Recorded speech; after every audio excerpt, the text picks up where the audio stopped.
Le damos la bienvenida al estudio virtual de Sin Máscaras a la periodista Alina Duarte. Querida Alina, ¿cómo estás? ¿Cómo te va? Bienvenida a Sin Máscaras. Muy buenas tardes. Oye, qué gusto tenerte aquí, hombre. No, hombre, qué gusto que me inviten. Estaba viendo hace rato la presentación, estas cortinillas que tienen, qué bellas, Hans con su gatito. Qué maravilla, me da gusto saludarles, compañeros, en este espacio, felicitarles por lo que están haciendo ahora, por este esfuerzo y pues agradecida de la invitación. Gracias, querida Lina. Me acordé ahorita de una vez que me hiciste un sticker con un gatito. Querida Lina, la verdad es que eres bienvenida siempre. Admiramos mucho el trabajo que tú realizas, la conciencia que tienes. Es algo que creo que tenemos que valorarlo mucho y tenemos que escucharte y leerte, porque no solamente tienes esta preparación, todo esto que, la carrera, sino la experiencia que te ha dado también viajar en nuestros países hermanos latinoamericanos y también, digo, al norte, ¿no? Hablamos ya de América y por eso en particular queremos el día de hoy escucharte toda esta experiencia. Bueno, vaya, incluso hasta decíamos hace ratito la experiencia que tuviste en Bolivia. Híjoles, con este gobierno todavía golpista, donde te señalaban y yo vi todo eso y todos estábamos muy al pendiente de ti. Pero bueno, mi querido Manu, yo nada más era la recepción. Manu va a ir. Por supuesto, mi querido Hans. A ver, mi querida Lina, hay muchos temas que queremos tocar contigo. Por supuesto, la Cumbre de las Américas es el más próximo y todo lo que lleva a su alrededor. El presidente López Obrador dice esta mañana que si invitan a los gobiernos de Nicaragua, Venezuela y Cuba, no va a ser mérito de él, sino mérito de Joe Biden. Yo creo que el presidente López Obrador es bastante condescendiente diciendo eso, ¿no? Pero hay varios factores, ¿no? Los debates se reactivan, que si hay dictadura en Cuba, que si hay dictadura en Venezuela, que si hay dictadura en Nicaragua, que la narrativa de los Estados Unidos, que si Joe Biden lo hace, los republicanos se lo van a comer vivo, si no lo hacen va a perder el voto latino. Es decir, se está generando un debate. Mi primera pregunta es, ¿cómo lo ves tú?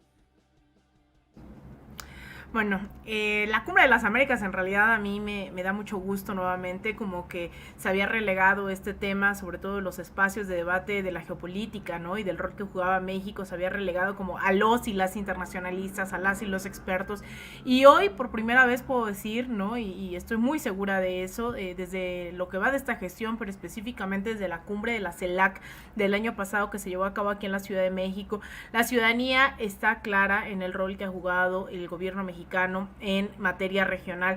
Y es interesante lo que dice Hans porque no solamente es el tema de América Latina, hoy por primera vez, ¿no? Dentro del análisis estamos hablando de la política en América, ¿no? Lo que implica eso, pensar que México está incidiendo al norte y al sur, cuando en realidad su vista estaba solamente hacia el norte durante tantas décadas, y ahora está mirando al sur, pero presionando al norte, ¿no? En bloque, a mí me parece fabuloso. Esto lo podríamos comparar, ¿no? Yo creo que se está acercando a esos momentos, estos hitos históricos de finales de los 90, sobre todo principios de los 2000, con los llamados gobiernos progresistas en América Latina, con un Hugo Chávez que llegó en el 99 y después se sumaron con el paso de los años un Rafael Correa, un Evo Morales, un Lula da Silva, etcétera, etcétera. En estos 20 años han pasado muchas cosas y la Cumbre de las Américas no es la primera vez que se pone en duda, ¿no? Que se pone sobre la mesa el rol que tiene.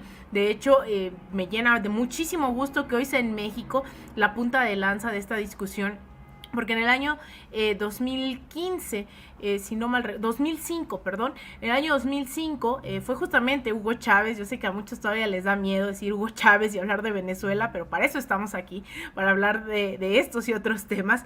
En el 2005, no hay que decirlo, la Cumbre de las Américas se crea con un objetivo muy específico, que es hacer que todos los países en América Latina y el Caribe hagan cumplir los deseos económicos, comerciales, financieros de Estados Unidos, y se crea nada más y nada menos que en Miami en 1994. Imagínense que desde ahí se estaba tratando de dictar la política en toda la región, y en un 2005, casi, bueno, 9 años después, viene un Hugo Chávez en un discurso que es histórico en todo el continente, en el Mar de la Plata, diciendo que este acuerdo de libre comercio de las Américas, el ALCA, dice ALCA, ALCA, al carajo. ¿no? Y es algo que marca un antes y un después, y hoy tenemos organizaciones que lamentablemente México no es parte de ellas. La CELAC, de hecho, es muy interesante porque es una organización creada con esta lógica bolivariana, con esta lógica de nuestra América, de la patria grande, y México tuvo la presidencia pro tempore el año pasado. Pero también se crearon el ALBA-TCP, que es el acuerdo bolivariano, la alianza bolivariana, tratado de libre comercio entre los pueblos, el ALBA-TCP, también la UNASUR, que pues también México no ha formado parte, y que incluso estos gobiernos de derecha o de ultraderecha trataron de desmantelar. Entonces, hoy estamos nuevamente hablando de una cumbre de las Américas que por la vía de los hechos ya se había asumido que era de derecha, que era la alianza, la integración regional a modo de Estados Unidos.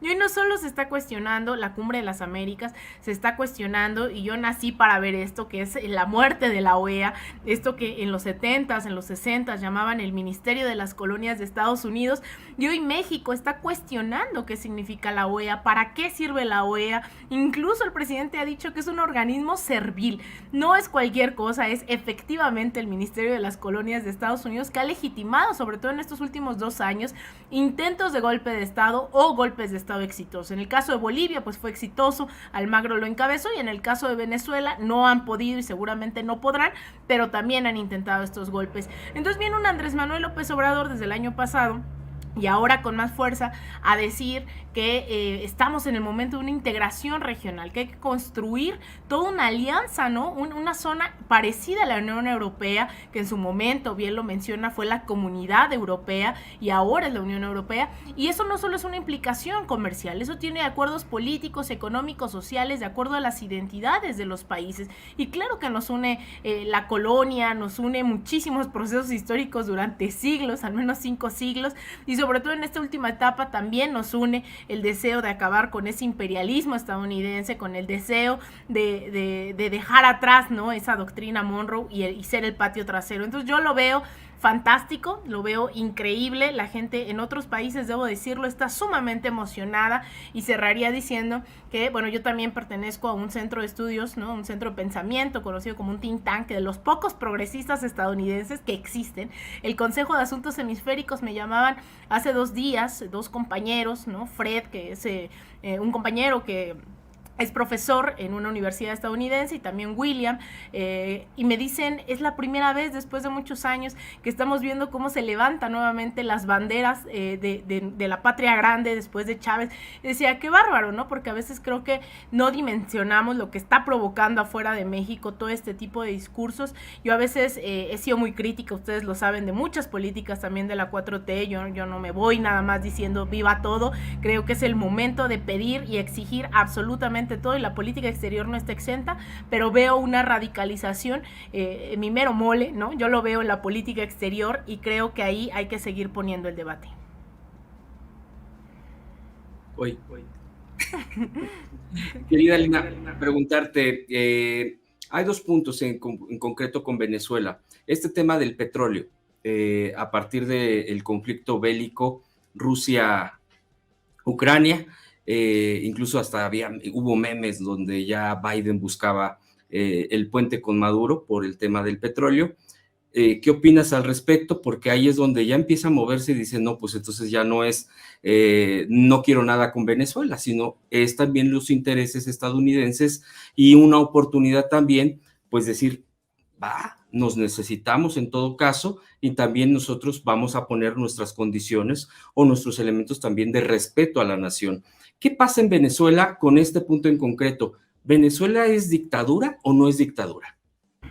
Pues es una gran pregunta, ¿no? Si me lo preguntas, yo te voy a decir, no es una dictadura, evidentemente, pero creo que hay análisis mucho más profundos, ¿no? Creo que ahora esta similitud de lo que hemos visto, yo siempre lo pongo de ejemplo, ¿no? Mucha gente te dice, en México no hay dictadura, pero en Venezuela sí. Y yo decía, híjole, es bien fuerte, porque ¿dónde te estás informando para decir que Venezuela es una dictadura? Son los mismos que están diciendo que en México hay una dictadura. Es Fox News, es CNN, es el Washington Post, el New York Times, los mismos que hoy están emprendiendo esa campaña, como Jorge Ramos, como Loret, como Broso en el exterior, son los mismos que durante 20 años nos han dicho que en Venezuela se vive una dictadura. Yo he tenido un acercamiento, ¿no?, durante muchos años con el tema de Venezuela, primero porque soy internacionalista y es mi tema de estudio, ¿no?, en realidad en lo académico, y después por haber formado parte de Telesur, una cadena pues latinoamericana, pero fundamentalmente venezolana. Durante 7 años era corresponsario de Telesur en Washington durante varios años y también productora aquí en México.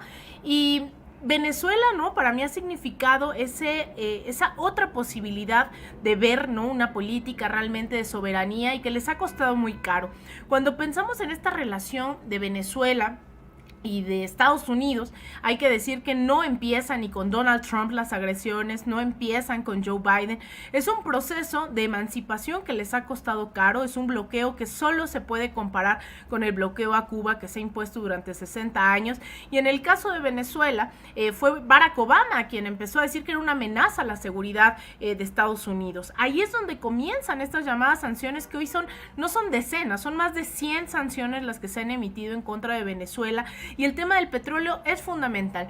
Ustedes recordarán hace unas semanas, cuando el presidente López Obrador anuncia la compra de la refinería en Estados Unidos, la primera aterrada era yo, porque a mí me tocó en Estados Unidos justamente cubrir lo que significó una guerra de baja y de alta intensidad en contra de Venezuela, y Venezuela, el gobierno venezolano tenía también una refinería, ¿no? Tenía Citgo, y durante el intento de golpe de Estado en el 2018 les expropiaron, les quitaron todo y se las dieron a Juan Guaidó. Hasta la fecha, Citgo está en manos de la oposición venezolana. Y eso lo hizo Estados Unidos con la mano en la cintura. Les quitaron sus reservas en Nueva York, en Inglaterra también les retuvieron su oro. Es decir, fue un saqueo brutal que obviamente se lo achacan a Chávez, se lo achacan a Nicolás Maduro, pero quienes han saqueado las arcas del gobierno venezolano ha sido Guaidó y la oposición, históricamente hablando. Incluso mucho se habla de que hay muchos exiliados, ¿no?, de presos políticos y demás. Bueno, en realidad en Estados Unidos y México tenemos una cantidad de personas que han sido acusadas de desviar recursos, de robar el erario, ¿no?, en Estados Unidos los que se nombraron embajadores y los que estuvieron ahí haciendo circo para Guaidó, es gente acusada de delitos graves, ¿no? No solamente en términos económicos, sino de agresiones, de violentar, etcétera. Esos son esos personajes de la oposición. Entonces, estos acercamientos de Estados Unidos, porque los hay, claramente responden a que les estalló en las manos y les estalló en la cara la guerra contra Rusia, que estuvieron impulsando durante años. Rusia estuvo denunciando esta guerra en el Donbass por más de 8 años y la comunidad internacional no hizo absolutamente nada. Vieron cómo pues grupos neonazis atacaban a gente rusoparlante, a gente que respetaba usos y costumbres rusas, simplemente por eso, ¿no? Por no respetar un régimen neonazi que después, a través de un golpe de Estado, se legitima hoy el gobierno ucraniano, un personaje muy a lo Peña Nieto, creado, ¿no?, del mundo artístico, y que ahora es presidente y que no sabe qué hacer, incluso en momentos de guerra, y que los han abandonado. Estados Unidos y la Unión Europea están sufriendo las consecuencias de todo esto. Rusia ha decidido ahora comerciar en rublos y no en euros, lo cual pues obviamente ha incrementado el valor del rublo, ha disminuido el valor del dólar, del euro, y lo que estamos viendo es un Estados Unidos tratando de subsistir. Entonces, cuando dicen esto de, bueno, ahora les están levantando sanciones a Cuba y Venezuela, híjole, yo veía mucha gente celebrando, ¿no? Y que hay que celebrarlo, claro está, pero en un tono de creer que no respondía a intereses, ¿no? Hay una frase muy famosa que dice: Estados Unidos no tiene amigos, tiene intereses, y en el caso de Cuba y Venezuela es exactamente lo mismo. Están interesados en el petróleo, están interesados en los recursos en Cuba, están interesados en doblegar, ¿no?, al pueblo cubano, venezolano, nicaragüense y todo lo que suene a izquierda o a rebeldía, ¿no?, en el continente y más allá si pueden, claro está. Y hay que celebrar esto, pero hay que decir que también responde a la lógica de que Estados Unidos ya no no es el mismo imperio que era hace unas décadas, ya no son los mismos triunfantes de la Segunda Guerra Mundial, ya no son quienes disponen, ¿no?, de los países como si fueran colonias, y hoy estamos viendo que México, ¿no?, y nos toca vivir tiempos históricos, definitivamente está liderando, a pesar de que dice Andrés Manuel no es un boicot, lo cierto es que la voz de México se respeta en todo el continente, están muy atentos a lo que está diciendo el presidente y lo que está haciendo, y que hoy sea México esa punta de lanza para decir necesitamos organismos regionales soberanos, necesitamos urge levantar el bloqueo a Cuba, como también yo sé que el presidente es el presidente de México, ¿no? Yo sé que hablar de Venezuela aquí es una bomba, ¿no? De por sí ya dices Venezuela y todo el mundo salta y es que el chavismo y come niños y demás, pero yo creo que en ese tono no habría que decir que el presidente no estaría pidiendo el mismo levantamiento del bloqueo a Venezuela, ¿no? Es exactamente las mismas condiciones, más allá de la prensa golpista, más allá de la prensa de Miami, de los grandes grupos, le dicen de gusanos, de escuálidos en el continente. Lo cierto es que la condición bajo la cual el pueblo venezolano ha venido siendo atacado durante especialmente los últimos 4 años, ha sido brutal y responde a las mismas condiciones imperialistas. Entonces, si bien Estados Unidos está viendo por sus propios intereses, lo cierto es que estamos cambiando esa correlación de fuerzas con la derecha regional, estamos avanzando y a pasos agigantados, hacer estos llamados sobre la Cumbre de las Américas en contra de la OEA, a mí me da un gran respiro y la gente sepa hacia allá afuera, y digo afuera, ¿no?, de México, está muy al pendiente de lo que va a ocurrir en la Cumbre de las Américas, con o sin el presidente López Obrador, pensando en que esto es un antecedente directo hacia lo que pueda venir regionalmente hablando. Dice justamente Alina Duarte, aquí en vivo y en directo, en Sin Máscaras, que Estados Unidos ya no es el imperio que ganó ahí la Segunda Guerra Mundial. Bueno, ni ellos, fue la URSS quien llegó a Berlín y finalmente derrotó al nazismo de Adolfo Hitler, así que ahí justamente se adjudican ese episodio. Yo te quiero preguntar, Alina, ya lo decías tú, se toca el tema de Venezuela y salen brincando hasta las sillas. ¿En qué medios de comunicación, si no son desde luego los de Estados Unidos y no son los del Estado venezolano, en qué medio de comunicación, si uno quiere saber qué es lo que pasa en Venezuela, qué es lo que pasa en Cuba, qué es lo que pasa en Nicaragua, qué es lo que pasa justamente entre toda esta este andamiaje de fake news, de noticias falsas, porque existen, cómo saber qué es lo que está pasando sin estar ahí en esta guerra de narrativas que es posiblemente una de las más grandes del mundo? Eso por un lado, en una pregunta, porque tú traes un análisis súper completo y profundo. En una segunda yo te diría, ¿qué opinas justamente de este libro que recién sacó el exsecretario de la Defensa de los Estados Unidos, Mark Esper, un juramento sagrado, en el que dice, así sin ningún tipo de remordimiento, que le planteó en una reunión que tuvieron en la Casa Blanca Juan Guaidó, así tal cual, asesinar a Nicolás Maduro? Adicionalmente, también en este libro plantea que Trump sugirió bombardear a México, lanzar misiles a los laboratorios donde se producían estupefacientes. Es decir, poco importa una reunión en el Jardín de las Rosas cuando en la mesa o en privado se hace este tipo de planteamientos. Serían esas dos preguntas, Alina. ¿Cómo lo ves tú?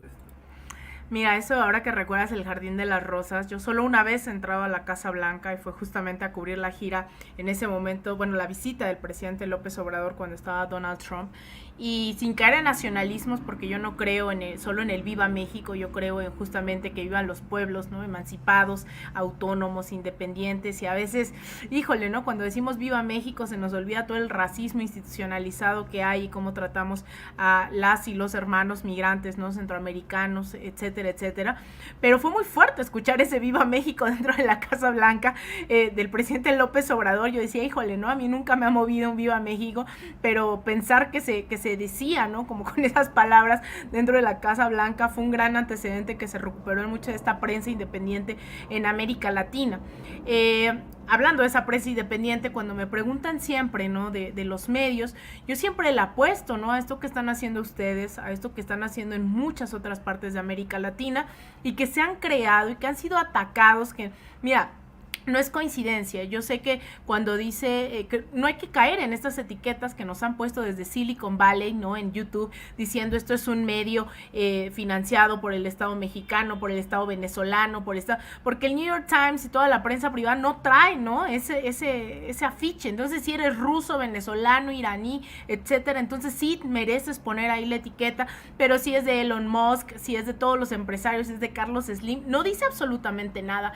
Entonces, que no le tengamos miedo, ¿no? A pensar que hay medios de comunicación estatales, porque así cuando dicen es que no sea el medio estatal venezolano, como lo es Telesur, pues híjole, ¿no? Nosotros sí estuvimos, ¿no? Como medio de comunicación, la compañera Adriana Sibori, por ejemplo, estuvo cubriendo ahí el golpe de Estado en el 2009 contra Manuel Zelaya, los compañeros en Bolivia estuvieron ahí cubriendo el golpe a Bolivia. A mí me tocó estar siendo asediada en ese momento en Washington cuando hace justamente 2 años la oposición venezolana tomó la embajada de Venezuela dentro de Washington con la ayuda del Departamento de Estado y intentaron entrar en mi casa. Entonces el acoso también, a pesar de ser un medio estatal, ¿no? Con financiamiento estatal, pues nos lo llevamos la prensa que estamos haciendo ese trabajo contrahegemónico. Entonces yo invito a todo el mundo, claro está, a ver Telesur, a ver RT, que también las dificultades y trabas que le han puesto sobre pretexto de la guerra en Rusia ha sido brutal. En Sputnik también encontramos contenidos, incluso cuestionando las decisiones de un Vladimir Putin. Ahí las pueden encontrar, son compañeros también de primera. Yo insto mucho, ¿no? También a seguir, ¿por qué no a periodistas? Yo sé que a muchos no les gusta como la personalización de la información, pero hay compañeros y compañeras que tienen bastante ética al momento de opinar, que tienen al momento de hacerle el quehacer noticioso en redes sociales, y yo también invito a eso. Específicamente en el tema de Venezuela, hay un medio, además de Telesur, claro está, y de Venevisión, que son las estatales, hay un medio en inglés que se llama Venezuela Análisis, que son sumamente buenos, sumamente críticos, le han optado por hacer una crítica totalmente constructiva, y en el caso de Bolivia yo no me canso de recomendar un medio que es independiente, que digamos en el trópico de Cochabamba, las federaciones del trópico aportan, ¿no? Todos los sindicalistas, todos los trabajadores dan una cuota mensual y con eso se crea Causachuncoca, que es un medio, insisto, en Cochabamba, pero que documentó el golpe de Estado, que no lo pudieron sacar del aire por ser independiente, que no pudieron desfinanciarlo, que no pudieron perseguirlo porque eran muchas personas, y hoy tienen incluso una versión en inglés. Son compañeros que antes también, algunos de ellos estuvieron también en Telesur, y que con el bloqueo, no hay que decirlo, mucha gente nos hemos ido, no porque no creamos en Telesur, sino porque el bloqueo que se nos impuso financiero, económico, en contra de todos los corresponsales,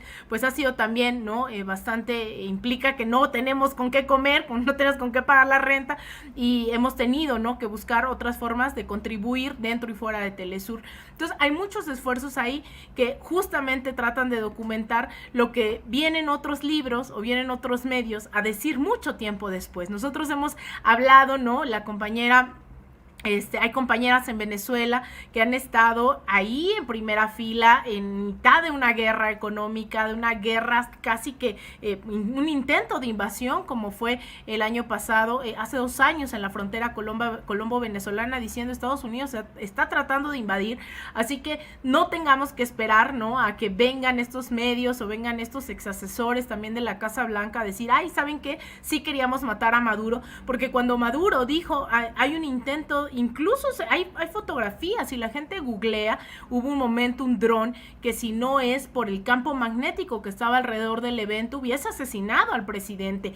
Y en algunos momentos se cancelaron eventos públicos, el presidente Nicolás Maduro salía, ¿no?, con chalecos, o bueno, alrededor había una vigilancia brutal, como hoy sale Gustavo Petro, candidato de la izquierda colombiana, o lo más a la izquierda, a dar mítines entre esos chalecos antibala. Y eso no está en la portada del New York Times, eso no está está en la portada de Latinus, eso no está en la portada de Aristegui Online, ¿no? O sea, lastimosamente también a lo que fue un ícono del periodismo en este país durante muchos años, tampoco está dando, ¿no? Muchos de estos detalles. Al contrario, hablando específicamente de Guaidó, si alguien en México entrevistó a Guaidó tratando de legitimar el golpe de Estado en contra de Nicolás Maduro, fue justamente Carmen Aristegui, ¿no? Entonces es muy fuerte el rol que tienen estos medios de comunicación. Y pues en el caso específico de Venezuela, yo cerraría diciendo que el mismo ex asesor de Donald Trump, John Bolton, uno de los halcones más de ultraderecha en Estados Unidos, que incluso orquestó cómo financiar a los contras en Nicaragua, ¿no? Durante la guerra, etcétera, etcétera. Él mismo dijo, vamos por el petróleo de Venezuela, y eso lo dijo públicamente. Yo, algo que agradezco mucho de la administración de Donald Trump, es que yo ya no parecía una conspiracionista, ¿no? Porque cuando vengo aquí a decir el offer, el golpe blando, el rol de los medios y no sé qué, me dicen, es que eres una exagerada. Pero de repente salía Trump y ya nada era exagerado, ¿no? Porque Trump lo decía abiertamente y sus halcones de ultraderecha.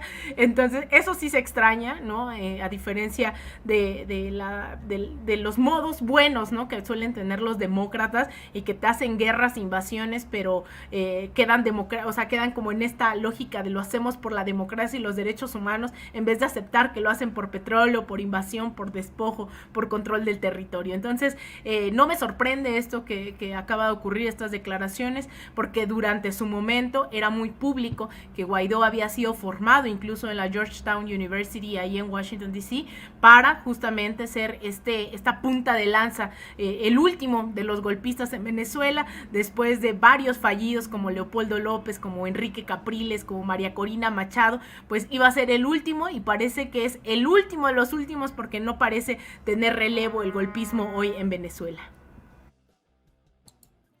Audio, mi querido Hans. Nos acabas de dar una vuelta en el mundo extraordinaria, mi querida Lina. Preguntarte rápidamente ya para mi última pregunta. Tocaste el tema de Colombia, vienen las elecciones. ¿Andarás por allá? Claro que andaremos por allá.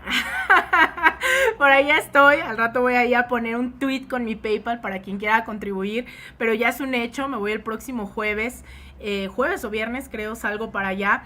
Me parece que ha sido fundamental, ¿no? Yo me acuerdo que el año pasado mucha gente me decía, es que, ¿por qué no vas? No me acuerdo, eran las elecciones en Chile, sí, en Chile, y yo me fui a Honduras, ¿no? Yo decía, pues porque la izquierda y todo el mundo está viendo Chile, cuando en realidad la gente que están persiguiendo y están asesinando está en Honduras, ¿no? Entonces nos fuimos a acompañar al pueblo hondureño el año pasado, y a mí me parece que si hay unas elecciones definitorias, son 2 elecciones definitorias, 2 momentos en este continente que definirán el futuro de todo el continente. Justamente son las elecciones del próximo 29 de mayo en Colombia y las del próximo 2 de octubre, que tengo tiempo para ahorrar para ir a Brasil. Ya estoy tomando clases de portugués, eso sí, ahí invertí mis pesitos, estoy tomando clases de portugués para irme a Brasil a finales de año, y estaremos ahí. A mí me parece que si bien yo considero que la izquierda que representa a Gustavo Petro no es la izquierda que se merece el pueblo colombiano, porque merece mucho más. También entiendo que el avance del uribismo, de los paramilitares, de la narcopolítica en Colombia no da para más, que hoy la gente, a pesar de vivir durante décadas bajo esto que, vaya, si no nos toca el tema de Colombia, yo creo que no sabemos dónde estamos parados, ¿no? Si hoy México está en esta situación después de una mal llamada guerra contra el narcotráfico, es justamente porque en Colombia se implementó el llamado Plan Colombia durante los 90s, incluso uno de los que jugó un rol fundamental, y esto a todo el mundo se lo repito, ¿no? Porque Joe Biden hace parecer que es bastante progresista y de izquierda, y en realidad quien redactó y quien hizo el trabajo, ¿no? De que se legislara y se aprobara ese Plan Colombia, que tiene hoy a Colombia así, pues fue justamente Joe Biden, y después hicieron una copia y calca de Colombia y vinieron a implementar aquí una iniciativa Mérida que es sumamente similar y que desató toda esta guerra contra el narcotráfico. Entonces Colombia lleva sumida, es el único país que en toda América Latina que no ha tenido un gobierno en los últimos 100 años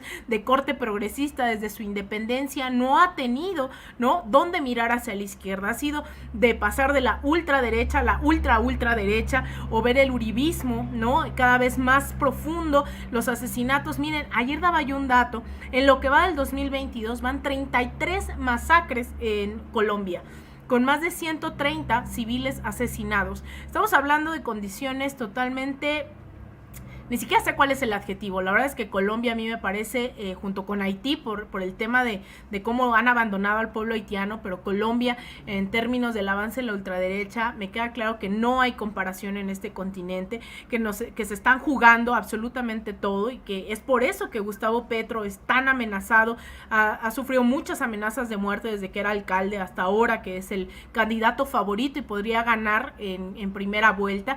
Y Francia Márquez, que a mí me parece una mujer excepcional, es la candidata a la vicepresidencia en la fórmula con Gustavo Petro. Francia Márquez es una afrocolombiana, sería la primera mujer vicepresidenta.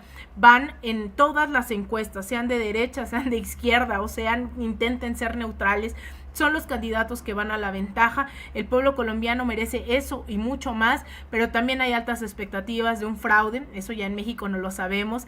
Fueron las elecciones legislativas hace unas semanas y no se han respetado los resultados, no quieren darle la victoria a los que pertenecen a la alianza del llamado, así como aquí la alianza Juntos Haremos Historia, ya se llama el pacto histórico, y no les han dado la victoria. Entonces el fraude ya comenzó desde hace muchas semanas, y lo que estamos tratando de hacer es seguir denunciando a través del periodismo independiente, a través de quien nos dé cabida. Así que si se arma un reporte desde allá para los reporteros, yo seré muy feliz también, cuenten con ello, y estaremos ahí transmitiendo, obviamente en Sin Censura, en Canal 14, ya saben que yo estoy en todos lados, entonces en donde me digan aquí, yo ahí estaré reportando la próxima semana, y ahí estaremos desde Bogotá dándole seguimiento a este proceso histórico, no solo para Colombia, sino para toda la región. No, bueno, nosotros maravillados, contentísimos. No, por supuesto, querida Lina. Por supuesto, vamos a estar en contacto. Y sí, a la brevedad, lo más pronto posible, por favor, comparte esa cuenta de PayPal, porque hay que apoyar a Lina Duarte. Hay que apoyar a Lina Duarte, una reportera independiente, objetiva, y que da la noticia tal cual es, a través de su lente mecánico, a través de la cámara, a través de su voz y sobre todo a través de su experticia en estos temas internacionales. Mi querida Lina, te enviamos un fuerte abrazo. Muchas gracias por estar aquí con nosotros. Pero que lo del PayPal, que lo diga. Bueno, sí, por supuesto. Lo voy a tuitear para que estén ahí al pendiente, pero mi PayPal es paypal.me de México /Alina Duarte. Entonces ahí no hay pierde. Ahorita al rato lo tuiteo también para que la gente que nos quiera apoyar nos eche ahí la mano con 1 o 2 pesitos. Siempre es muy valioso y ustedes lo saben. Con eso se hacen todas las coberturas. Hay gente que dice, es que yo te puedo mandar 10 pesos, y es como, no sabe, con 10 pesos se logran estas coberturas. Entonces, pues agradecerte a ti, Manuel, Hans, a los dos. Saben que cuentan conmigo cuando quieran, cuando gusten. Yo feliz de colaborar aquí con ustedes. Todo el éxito del mundo. Y ahí estamos. Estamos listas para lo que venga. Totalmente de acuerdo, hay que apoyar a Lina. Yo sí voy a hacer mucho énfasis en eso. Precisamente a partir de esos apoyos que comenta nuestra querida Lina, fue como yo pude, en parte, la gran parte de la gira del presidente López Obrador en Centroamérica y luego a Cuba, todo este periplo que hicimos, que, bueno, fue algo complicado, pero pues fue a partir de la gente y que nos apoyaba y mandaba apoyos y todo esto y nunca nos dejaba. Así es de que yo sí pediría a quien podamos estar apoyando a nosotros, vamos a hacer la aportación propia, mi querida Lina, con todo el gusto y con todo el corazón, el cariño, la solidaridad, la admiración que te tenemos, y ya lo dijo mi querido Manuel, la verdad es que apreciaremos mucho algún reporte que nos puedas compartir. Seríamos felices aquí en Reporteros MX, en particular en el programa que estamos teniendo en Sin Máscaras. ¿Qué te podemos más decir? La verdad es que te queremos mucho, te admiramos, toda esta información que nos has dado es muy valiosa para continuar haciendo conciencia y hacer esta parte de la información, de combatir pues toda esta infodemia que estamos tan invadidos, mi querida Lina. No, hombre, muchísimas gracias, Hansi. Antes de que se me olvide también comprometerme aquí, me invitaron, no nada más es la Cumbre de las Américas, de hecho también se hace una contracumbre. Los movimientos sociales, partidos políticos de izquierda, no solo de Estados Unidos, sino de todo el continente, hacen una contracumbre. En este caso, pues va a ser en Los Ángeles, la Cumbre de las Américas, y me invitaron también a dar una ponencia en esta contracumbre, así que estaremos ahí también seguramente subiendo videos o algo que se sientan en la libertad de tomarlos ahí, si los ven en redes sociales, transmitirlos. Estaremos ahí, estoy muy feliz, vamos a ver a varios movimientos sociales, a varios activistas de todo el continente, también evidentemente de Estados Unidos, alzando la voz, así que ahí cuenten con que también los medios independientes tendremos ahí, prometo hacer una buena representación de los periodistas, de los corresponsales, así que estaremos después regresando de Los Ángeles, de Colombia, a los pocos días, si todo sale bien, estaremos yendo hacia Los Ángeles, en donde me invitaron, así que bueno, ahí estaremos transmitiendo también desde allá seguramente. Fantástico. Pues ahí está, bueno. Mi querida Lina, te abrazamos a la distancia, cuídate mucho, por favor, bendiciones y no te deseamos suerte, éxito, porque el trabajo y la experiencia ya lo traes con la buena calidad. Muchas gracias, querida Lina, por estar aquí. Gracias a ustedes, un abrazote a ambos. Un abrazote, cuídate mucho. Alina Duarte hablando con nosotros sin máscaras, échala, Adri.